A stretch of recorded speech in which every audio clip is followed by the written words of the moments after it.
What have you been up to for the last, over 10 years? Yeah, it's insane. When like even now people say to me, "Oh my gosh, you're that gymnast," and then they go, "Do you still do gymnastics?" And I'm like, "I haven't done gymnastics since 2013, which is kind of 12 years now." So, um, it's insane the amount of time that's passed, and sometimes it feels an age away, and sometimes it feels like yesterday. But I guess my life has changed massively. I've obviously stepped away from competitive gymnastics. I've still got a huge involvement in gymnastics, but I'm a mum now of two kids. I'm married. It's just a whole new chapter. But I'm really enjoying it. In the competitive landscape of children now, it's just free for all, I imagine.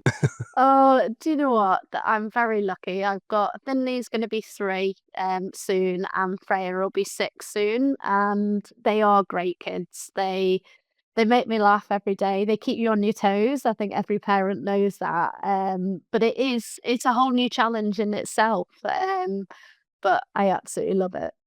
You retired the year after the 2012 Olympics, and then that you were in your sort of mid to low 20s, and is that normal to be retiring that age? Like, how's that viewed?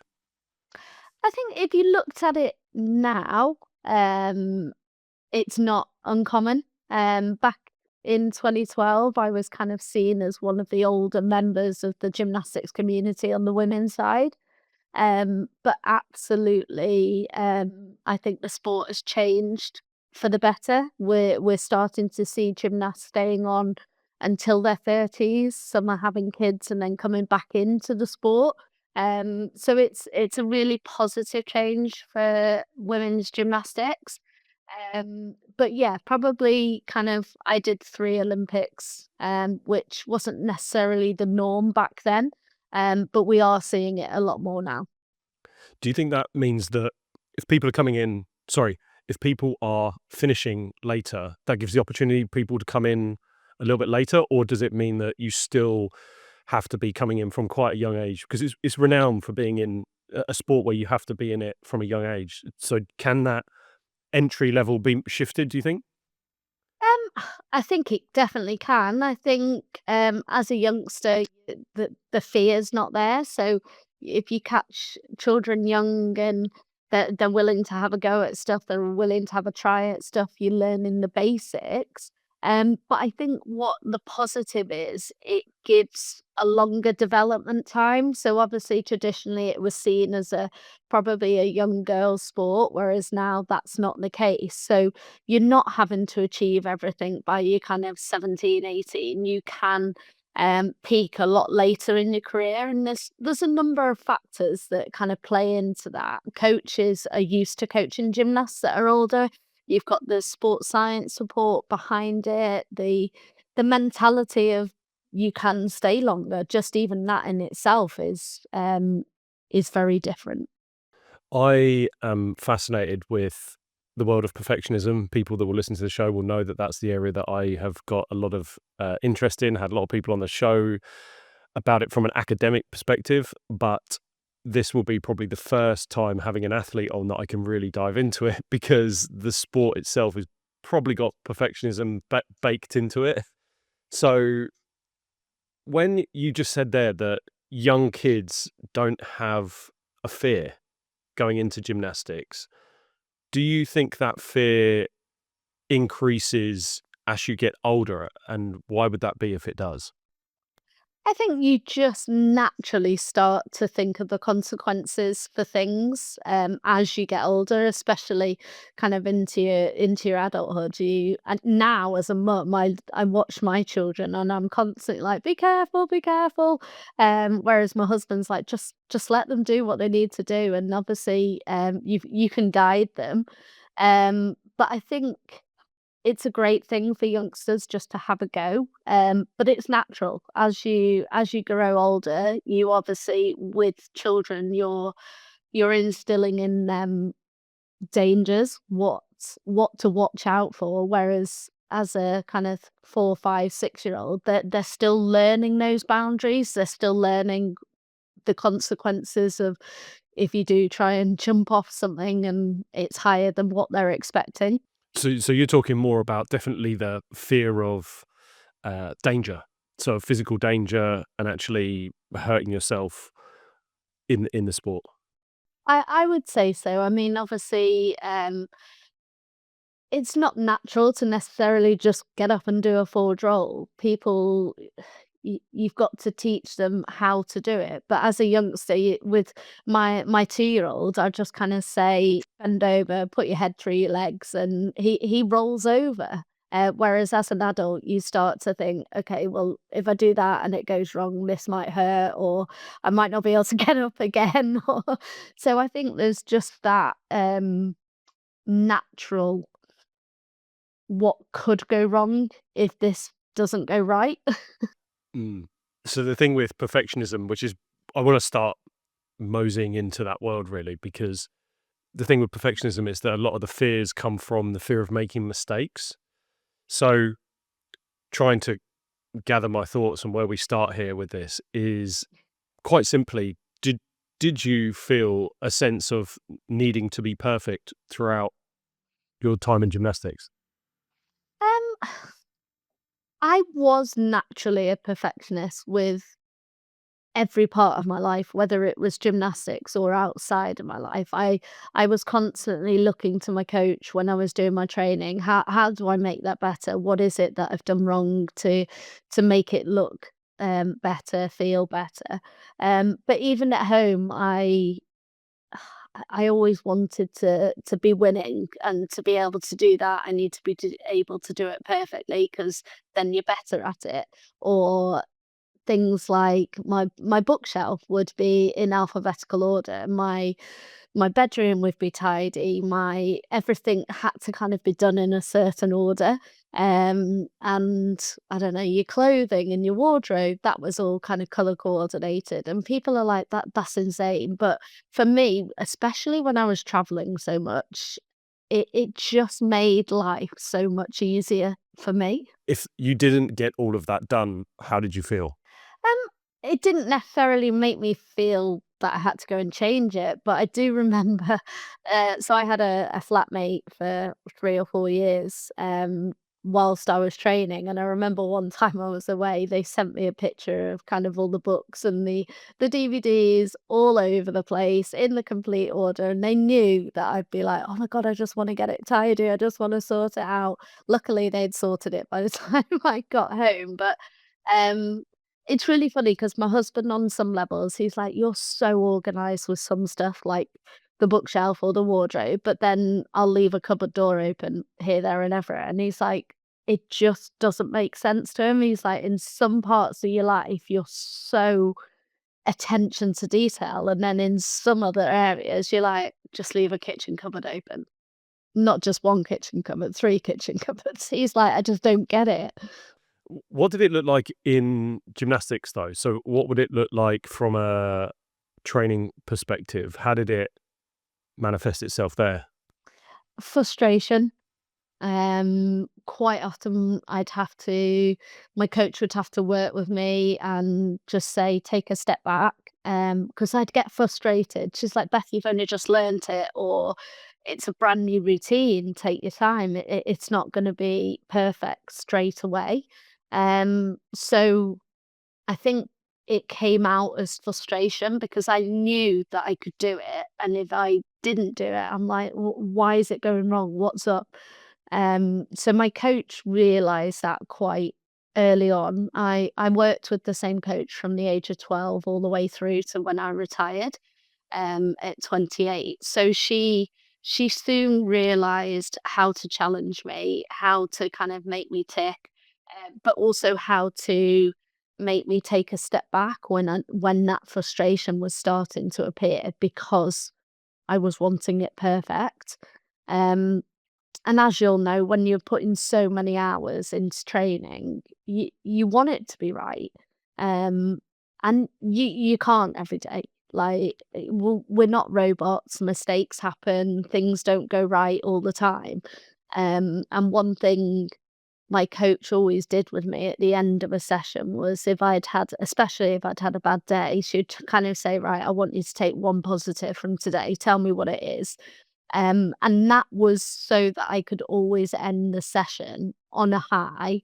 And then you're walking out of the door in the gym, which then allowed me to switch off from gymnastics, kind of have your time off, your time down, and then go home, do normal stuff, and then come back into the gym next day with a completely clear mindset. So that's one thing I think she learned that needed. I needed to be able to walk away with something that was at a high level. Did you I resonate with that a lot because the sense of I think so many athletes will fall into that self-deprecating, "This session was never good enough," and you completely discount all of the good things that you've had going on in that session, and you just focus on maybe even if it's just one bad thing that you think went wrong, you could escalate that into something massive. I remember a I remember a coach of mine that I was working with, and I was playing a game, and he said, "How do you think you went there?" And I just listed everything that I thought I'd got wrong.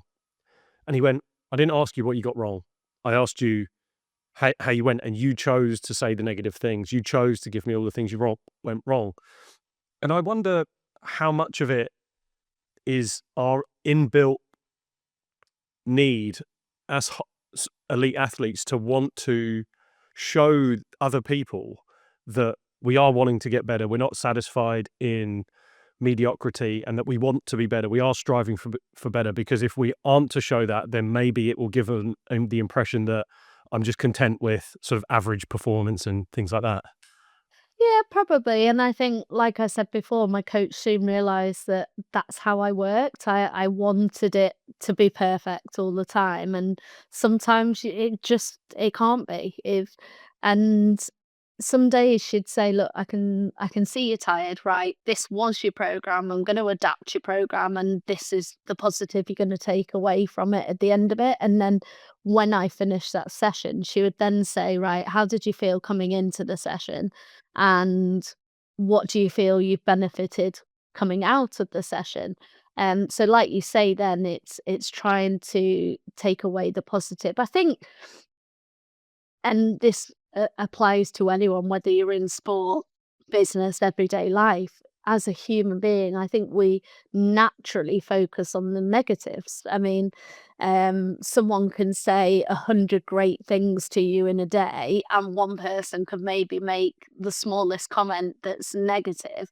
And at the end of the day, that's the one comment that you'll focus on. Well, why was it that that one person wanted to say that one negative comment? Whereas you don't then think, actually, 100 other people have said 100 positive things. So I think naturally as a human, you zone in on the negative. I naturally am a people pleaser. I want to think people I've made people happy, or I've done what I needed to do. So to think that I've not walked away pleasing someone, whether that's myself, whether that's family members, whether that was my coach.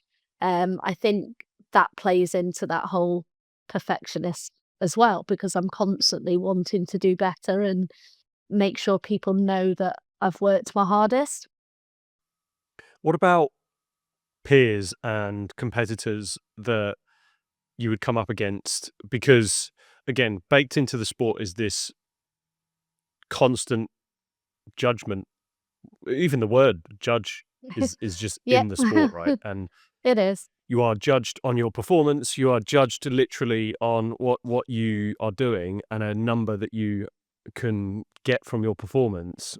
Do you think that then spills over into life, and you're just constantly looking over your shoulder? And yeah, talk us through that. Um, yes and no. I think I did always have, and still do have, a good balance of being able to, when I walked out of the doors of the gym, I almost used to say there was two Beths. There was gymnastics Beth and kind of everyday Beth. And in the gym, I was a very, very different character. to what I was outside the gym. I think I'm a lot more relaxed away from the gym than what I was obviously when I was a gymnast. Um, but yeah, naturally, I was competing from the age of kind of 8, so it was just normal to me to be judged. I didn't see it as a negative thing. I just accepted it because that was my sport. You walked into a competition having done the hours preparation, you put your arm up to the judge to present, you did your routine, and at the end of that, when I obviously first started the sport, it was marked out of the perfect 10. So I never really saw it as a negative thing. It was just part of the sport I did. And I guess now looking back, it is bizarre that you're just constantly getting judged, constantly getting criticized, but it's how that's taken with the people around you. So my coach going into any event would always kind of just say, "Do what you do, no more, no less." And she was just basically saying, I can't expect you to suddenly go and do something you've never done in the gym. So if she prepares me for a competition at a certain standard, that's all she kind of expects from you. She doesn't want you to go above and beyond. She just wants you to do what you do every day in the gym. And when you then get the score from that, we can then go away, look at it and say, right, this was great. This is what we could have done better. And you do have the opportunity, not necessarily when we were younger, but as I got older, once you'd done a major championships or you'd done a domestic competition, um, you could kind of obviously speak to the British judges, kind of say to them, what was it that I was losing the deductions for? What is it that I can go away and be in the gym and working on for next time? And that really helped. So I always saw it as positive criticism rather than a negative thing. Because it gave me something to work on. It gave me something to strive for. I don't think that's gonna be common now, though. I don't see that as maybe a common outlook or mindset that many people would have right now, only because I am spending a lot of time around the mental health movement, and that's just the world that I am in and helping mental performance, but I am seeing this over pathologizing of regular experiences that can be turned into something far more traumatic than what they actually are. So the experiences you talk about there, where if you just don't get your routine just as right and you perhaps feel sad about it and disappointed, that now that could be really misconstrued as some form of traumatic experience, and the sport is now a really tough place to be in, and you're scared of it, and it really over pathologizes and creates what could be a really great opportunity for you to grow in resilience and better yourself, and it actually becomes more debilitating now. And I think that's multiple different factors that are associated with that, with social media playing a part. Like when both you and I were in early stages of our career, because we're not too dissimilar in age, and we we wouldn't have had as much social media to Definitely constantly be didn't. talking Yeah, about these things. So it's like, do your sport, get get the get the outcome, like try and better yourself, but you don't have to think about all these different things that are going on. Well, I don't know how you feel about that and what you see now in. yeah. I think it's understanding and social media, you're right, it wasn't a huge thing in our careers, especially, I mean, I think I only started kind of social media 2009 onwards, so I had 2 to 3 years, but it wasn't a huge part of my career. Um, but I had a few negative experiences and I had to learn very quickly that there's pros and cons to social media, as there is with any part of life. And what is it that you want out of social media, or what is it that you're going to take away from it? And I had negative experiences from people commenting on what I looked like and referring to me in many different forms that, yeah, just weren't nice. Um, and the support that came from my family and my friends and kind of the people who were close to me, I soon had to take that on board of that's the opinion that mattered to me. And I think even talking about the performance and things not going right and it could be construed in the wrong way, I think it's how that event is built up. So from my coach, my family, it was always a support mechanism. There was never a pressure to go into a competition, to come first, to score a certain result. It was always to go out and do the best that I could be, and they would then be there to celebrate with you or to pick up the pieces if it had gone wrong. And don't get me wrong, there was there was many a time where the results for myself should have gone well. The training had gone well, the preparation had gone well. You go into a competition and um 30 seconds makes or breaks you, and Beijing was one of those moments. I came 4th, I was 0.025 away from an Olympic medal, and, I hated the sport of gymnastics. For 2 weeks, I could honestly tell you I didn't know whether I was ever gonna step foot back in the gym. I found that one competition really, really tough to come back from, but looking back at that time, my family and friends and my coach were just there to support me and guide me. They allowed me to take the time to process it, and then when I made the decision to continue into London, they were 100% behind me. So I think it's what pressure is put on a person, um, to perform. And from my experience, and obviously I can only really talk from my experience, the pressure was always me. The pressure was me going, I want to achieve this, I want to get this.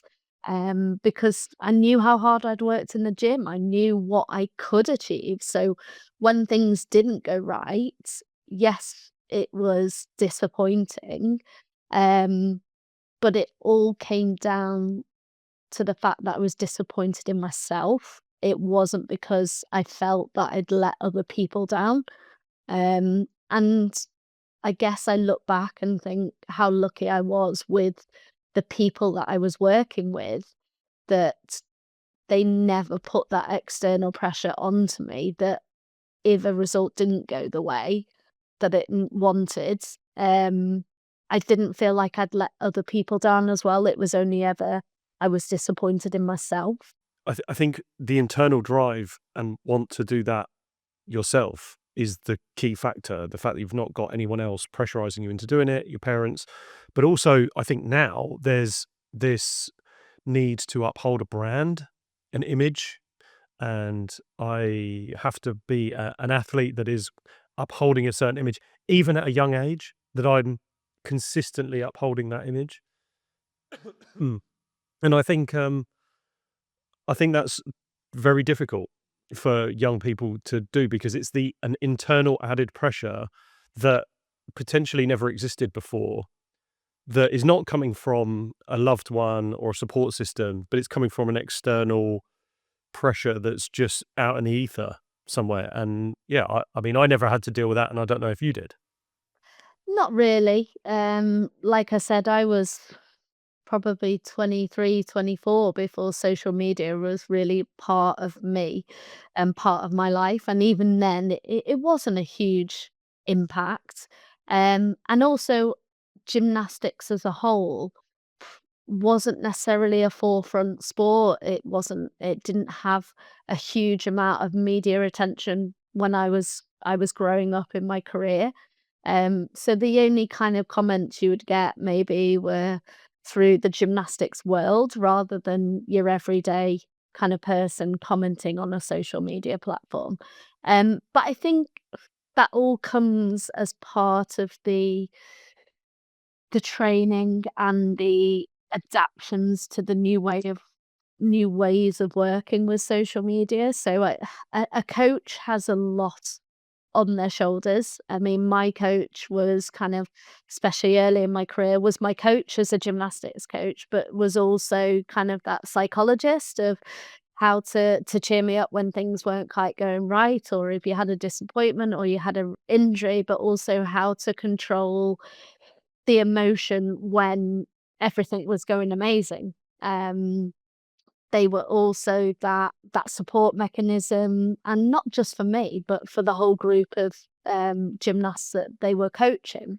And I think now there's also that added impact of whether it's a parent, whether it's a coach, whether it's a federation, of how do we support this younger generation of athletes coming through that to embrace social media and the aspects of it, but also um, the pros and cons of it, because ultimately there's pros and cons with everything, and um, you need to understand that if you're going to take on social media as part of your brand. Mm. We've just had Dr. Michael Grugan on the show, who's a leading researcher in perfectionistic environments and perfectionistic parents. So with your experience, not a, you just spoke there about your parents clearly were a support system but weren't demanding in any way, shape, or form. But we spoke about how, as parents, a younger generation of parents are coming through that have been brought up on social media, that their own internalization of perfectionism and what needs to be perfect and standards and almost image that needs to be upheld, how that can actually spill into their expression towards their children and the demands that they place on them, whether they're implicit or explicit, whether they're actually saying it or not saying it and just doing it through sort of small, intricate actions that sort of place it onto the child. Are you seeing that with, now you spend a lot more time around junior gymnastics? Do you see that at all? Do you think that's a trouble? Is that a mistake that people are making? T I mean, obviously, I've got my own gymnastics business now, Gymfinity Kids, but it's on the whole very recreational based. So it's 1 hour a week, having a go at the sport. So I wouldn't necessarily say I'm in the position to be able to comment on seeing the impact at a more elite level. Um, but I would just always encourage parents to support their children rather than, um like I said, my parents were just there as the support mechanism. They never once kind of said, "You have to do this." I think if I had ever said to them, "I want to step away from the sport," they probably would have asked why. They would have wanted to understand the reason behind it, rather than just letting me walk away from the sport, because they would have wanted to make sure that the reason I was walking away was for a good reason, not because there was an external factor that was causing a negative impact on me attending the sport.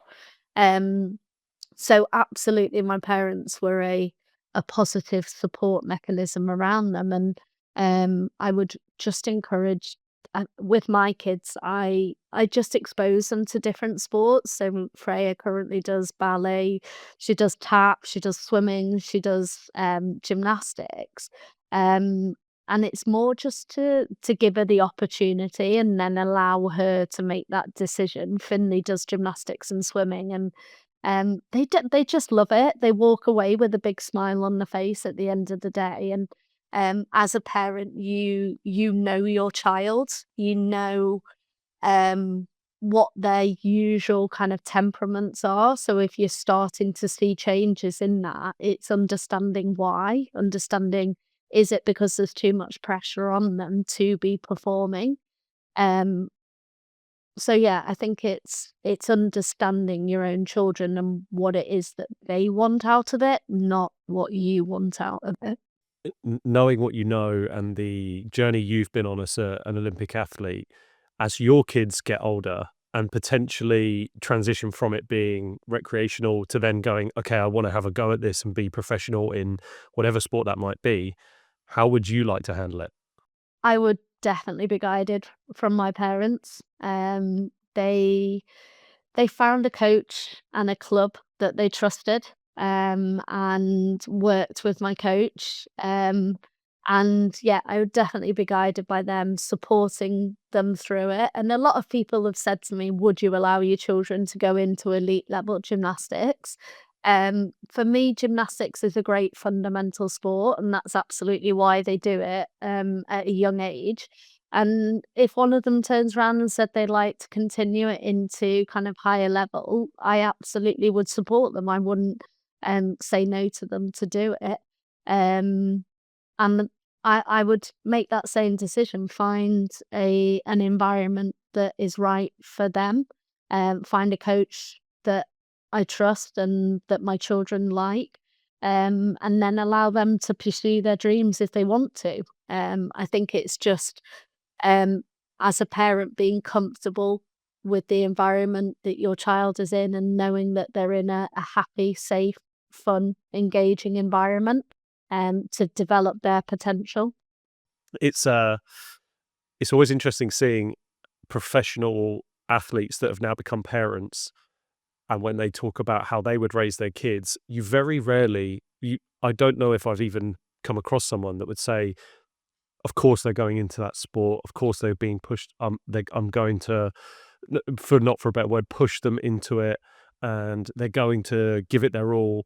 They know something that other parents don't know. They know the experience on the other side. They know what it takes. They know the self-doubt, the fear of mistakes, the burnout, the hard work, the hours in the gym.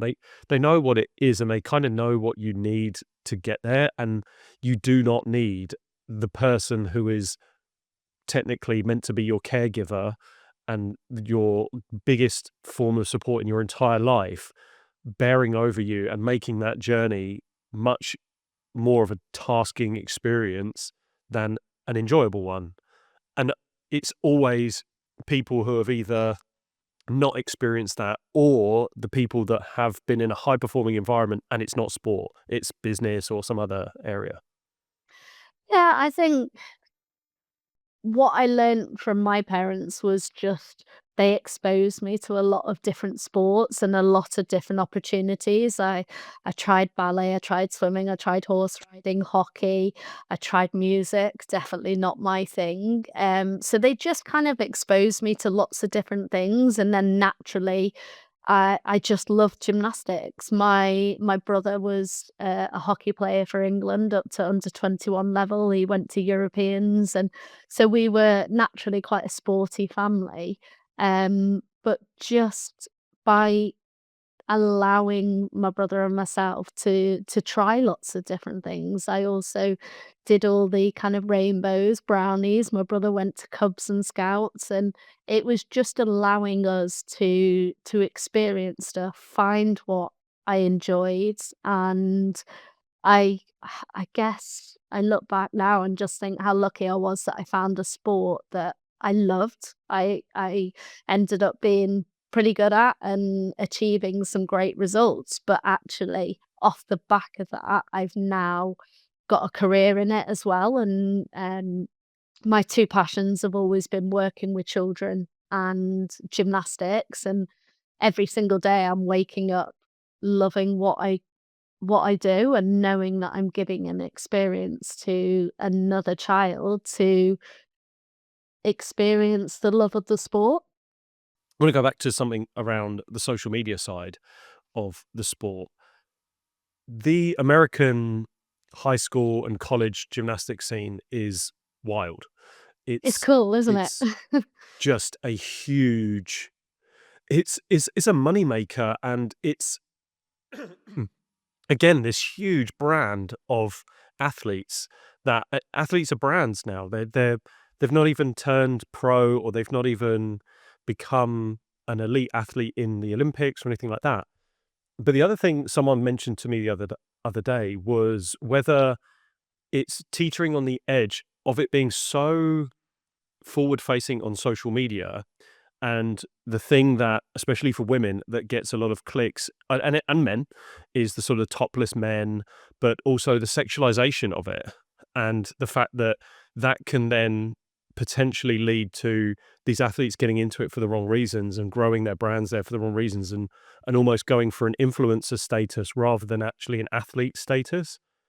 So I had never thought about it until this person mentioned it to me, and I thought this is such a interesting world that we live in where young people can kind of get into a sport, but almost come out of it not at the elite level, but really popular almost for completely different reasons as to probably why they went into it.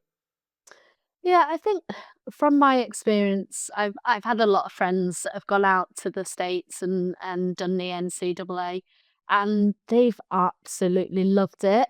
Um, Nearly everyone that I know that has gone into that, well, everyone that I know that's part of that program, they've done gymnastics for a long time. It's not necessarily something they've just picked up when they started university. Um, so I think most of them have the love of the sport of gymnastics, have potentially been competitive in their countries for many, many years, and actually I find it gives the opportunity to continue with the sport because a lot of my friends were but they're not necessarily wanting to continue competing at a level of competing for Great Britain, going to world championships and Olympic Games, but they weren't quite ready to step away from the sport either. Um, so that opportunity of going out to America and competing in that environment has allowed them to continue in the sport a lot longer than they potentially would have done. One of my best friends from the team back in 2004, she went out to the University of Florida and was a gator and just she absolutely loved it. I went and visited her a couple of times and just the environment, the walking into those stadiums every week and how full they were. It's a huge spectator sport, and from my perspective, it's great for our sport. It's giving another avenue for gymnasts for to continue their careers longer than potentially they would have done. Um, so I think it's a really, really positive thing, and I think it's becoming a lot more popular over here to kind of follow the collegiate scheme and see how the teams are getting on and following the results. So it definitely has grown in kind of spectatorship from I don't even know whether that's the word it is now from this country, and a lot more gymnasts are getting the opportunity to get out there and experience it. And it wasn't anything I ever wanted to do, and I think you just know whether it's something you want to do. So I got a couple of offers to go out there, but it just wasn't what I wanted to do. I was quite happy to stay in university in this country and continue with my training. But on the flip side, I've seen people go out there and absolutely thrive with it. The other thing I wanted to ask you was around performing under pressure, so in high profile moments. So again, if we think about the profile of the sport growing, but just in the mechanism of gymnastics that you have to nail a routine, it's a preordained routine that you are just going there to execute. There's been obviously huge media coverage in the past several years of someone like Simone Biles getting twisties and there being sort of this mental block that you can get. Have you ever experienced that? Had you ever experienced the twisties? Yeah, so it wasn't necessarily known as the twisties with us. It was just a mental block. So I used to have a twisting problem as well. It was a 1.5 twist specifically. I didn't have a problem with any other twist apart from 1.5. And it is the most bizarre feeling as an athlete. Because in so many ways you're in so much control of your body, and then that one moment with that skill that you've got the twisties on or variety of skills, you you literally just stand there and think, I don't know what I'm doing. I don't know how I'm going to do this. I don't know how to visualize myself doing it. I don't know where it's going to end up. So I had to spend a lot of time with my coach, kind of working on that and what were the kind of the steps to be able to overcome it.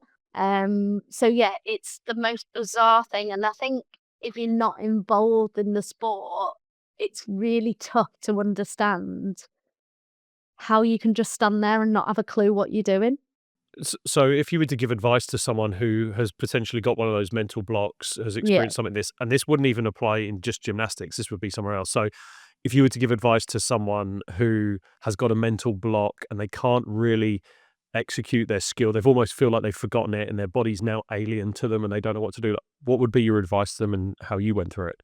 talk up. I think some people just they want to try and deal with it themselves, but actually, quite often, coaches, psychologists, they've got the support there to be able to work with you. I get a lot of gymnasts kind of saying to me, I've got a problem with this skill. What do I do? And the first thing I always say is work with your coach. And sometimes you have to take 3 steps back to be able to take that step forward. And that's okay to take 3 steps back. I think the coverage that Simone Biles created from the Twisties was great for our sport. And in general, it's okay to say, I'm not okay. It's okay to say, I need to take a step back. I need to work on it. And you watch some of those videos of her training um, during that time and just being completely lost. And it brought back so many memories of how I felt when I was doing it. And just her speaking up and saying it's okay to go and talk to someone and say, I need support with this, that's good. Um, so yeah, definitely if you're going through kind of any mental block within sport or just everyday life, if you're struggling with something, just speak. Half the time just by talking to someone, it can really take the pressure off you. You can feel like a weight has been lifted just by talking to someone. Okay, twisties aside and mental blocks aside, when you are going for a big performance and you're trying to execute, what are you thinking, telling yourself, even if you can think back to the Olympics in 2012 when you're performing, what are you focused on? Are you letting go? Are you really actively thinking of something? What's going on? I think London was very, very different. If I talk about every other event I ever performed in, it was kind of I just let my body go into autopilot, and there was always something in the back of my mind that knew if it didn't quite go right, there's another opportunity. I've got another World Championships in a year. I've got another Europeans in 6 months, kind of thing. So it was. I would say most of the time my body went into autopilot. I'd done the routine thousands of times before you go into the event, and you just once you put your arm up to that judge to kind of signal you're ready to go, it just my body just did it for me. I didn't really think about what I was doing because you'd done it so many times. Whereas with London, I think there was just such a different pressure from myself. Knowing that was my last opportunity. If I didn't perform on that moment, the likelihood is I was never gonna get another opportunity. So, I think with every major, the qualification is always the hardest event because if you mess up qualification, that's your whole game's over. So I was definitely the most nervous for qualification, knowing that, um if it didn't go right, that was my Olympic dream over. Luckily, it went okay. And then going into that final, I was always one to strive off bigger crowds. I actually found it harder when there was smaller crowds because you could pinpoint someone's face in the crowd. Whereas when you're in a big stadium, you you hear the noise, you feel the effect of people around you, but you're not necessarily seeing into someone's eyes, if that makes sense. So when you're doing a world champs or an Olympics, I actually much preferred that environment, the bigger crowd, the noise, the environment that it created. So walking into that London final, I was nervous, I was excited, but I didn't necessarily feel the pressure that day. And I don't know why. I don't know what it was. I thought that would have been the hardest routine in my career because ultimately it was probably the most important performance of my career. But my coach, as she always did at every single event, do no more, do no less. And then that was it. I kind of went into the event and was happy with the outcome. Do do you think, do you think a lot of your preparation played a huge role in that? So, maybe your attention to detail in your preparation? Yeah, the attention to detail of the preparation for me is everything. I do think you need a little bit of luck on your side on the day. You can do absolutely everything in preparation for an event, but ultimately, when I step up to that podium and put my arm up to that judge, I've got 35 seconds to prove myself. Um, and within gymnastics, you're talking fractions of seconds. So you can literally release the bar a fraction of a second later and you come crashing down. So the attention to detail was definitely there from my preparation, and a lot of that is down to my coach. She's the one that kind of sets the program. She's the one that builds what type of preparation I'm going to do. And obviously, I've got the trust in her to do that, having worked with her for kind of 16 years. But yeah, then once you put your arm up, it is a little bit of luck on your side, and luckily that luck was with me on London in London. You're now in the world of business. You've got your own. Well, you've sold a business. You've got your own business that you work in now. What has elite sport, elite gymnastics benefited you in the spillover into where you are now, and also maybe what's it cost you at the same time?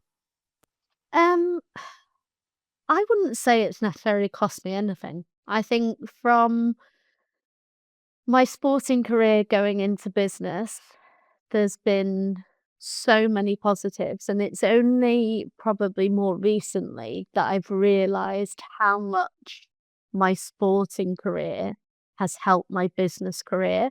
There's so many skill sets that I learn within gymnastics and throughout my 21-year career of performing of that I've been able to use in everyday life. So whether that is teamwork, whether that is time management, preparation, resilience, perseverance, there's so many things that gymnastics taught me. And I think COVID really kind of shone a light on how many of those skill sets came to life. I mean, ultimately, I worked within a business that delivered gymnastics classes to children week in, week out, both in a school environment and an after school environment. And we made the decision to shut the classes down prior to the national lockdown. And you suddenly sat there in a boardroom. I worked with three other Olympians across a group. So we also had a swimming business with Steve Parry and Becky Adlington.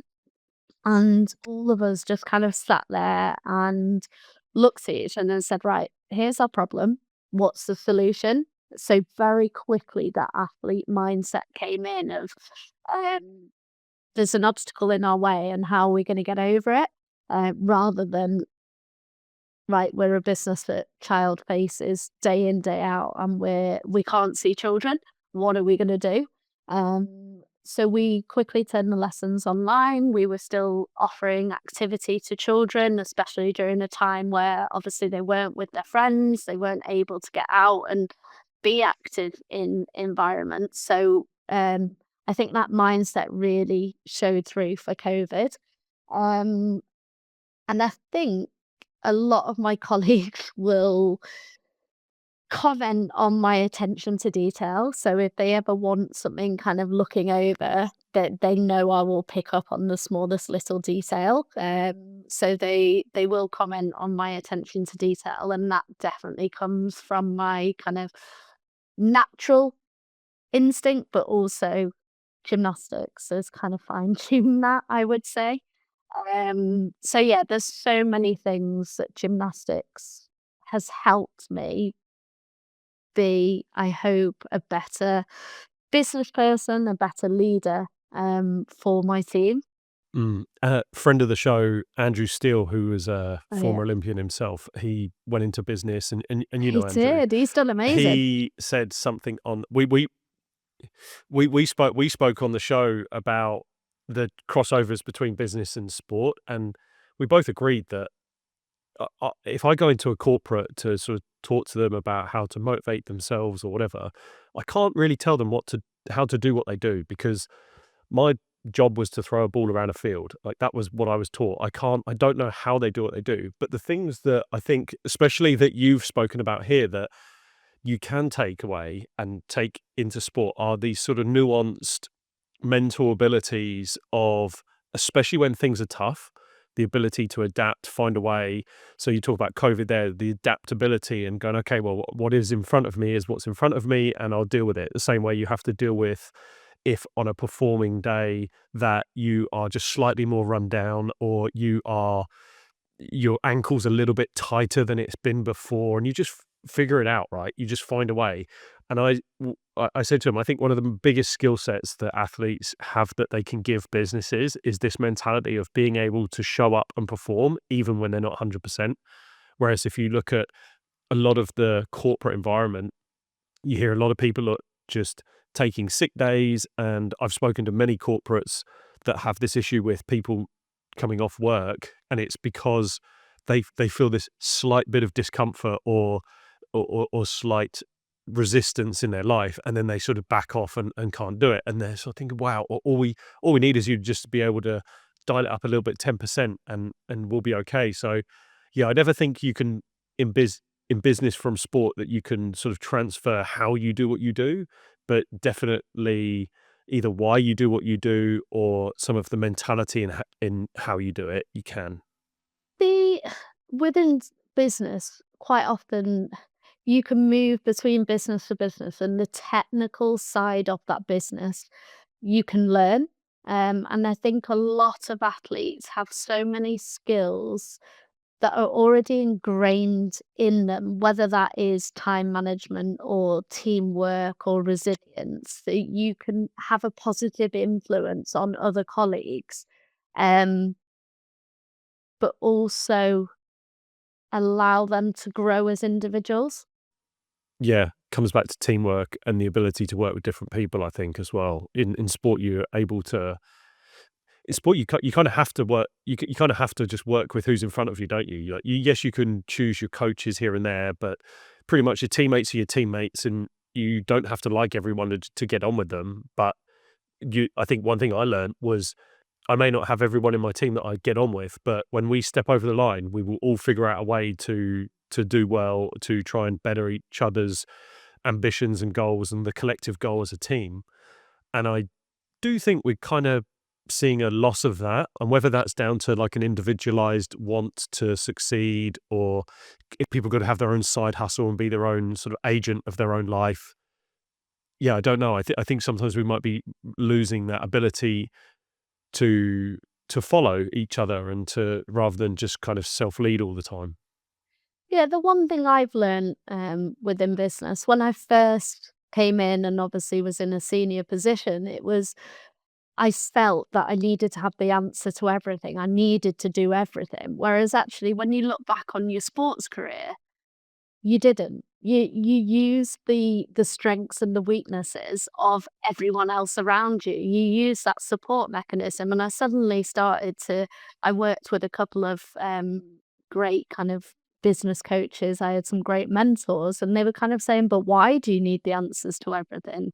But just because you kind of have the name on the tin of your business. Why is it that you need to know the answer to absolutely everything? What's the point in bringing in a finance team, a marketing team, a technical team, a commercial team if they're not your expert. And then that was kind of really big light bulb moment for me of actually use your team's strengths to be able to create a better environment, because otherwise sometimes you'll actually demotivate people by trying to be the leader of everything, because ultimately you've brought them in because of their skill set, and then you're not allowing them to use their skill set and be the leader of that area. So I think that was a big key learning for me in business was um I didn't have the answers to everything in gymnastics. I had a coach. I would go to the medical team if I have an injury. I would go to my kind of strength and conditioning coach if I was rehabbing or prehabbing. So why did I suddenly feel the need to be the knowledge of fountain for everything? I didn't. So yeah, I think that was a huge key learning for me. I think I'm in that position a little bit myself, if I'm brutally honest, just because I feel like just doing the things that I'm doing is majority of the time I'm on my own, and it is quite it can be quite daunting and tough when you're on your own, but it makes you feel like you have to have all the answers. And I think as well that's probably inbuilt from sport, where you are the agent of your own dream and desires and your goals. And it's like, well, the only person that's going to do this for me is me, so I'm going to go for it and screw everyone else, sort of thing. And yeah, I'm probably having to unlearn that behavior a little bit. Yeah, no, I can totally relate. And um a few people I worked with that kind of were coaching me through that of just let go. You're not kind of the knowledge and fountain of everything, and that's okay. And actually, your people, your business will be stronger because of it. Mm. Beth, thank you so much for your time. I really appreciate coming on. Where's the best place to send people to catch up with what you're doing, to get involved with what you're doing? Where should we send them? Yeah, I mean, obviously, Gymfinity Kids is the business that I'm working with, providing opportunities for children to do gymnastics, ninja, dance, just to be happier, healthier children in general. And then obviously from a personal perspective, you can follow me on Instagram and you can see what I've been doing. I've just recently done a 10K, and I've never run in my life until kind of November last year, really. I occasionally tried it, but I set myself a challenge of running a 10K before I was 40, and I completed that on Sunday. So yeah, from a personal perspective, you can kind of follow the challenges that I'm setting myself.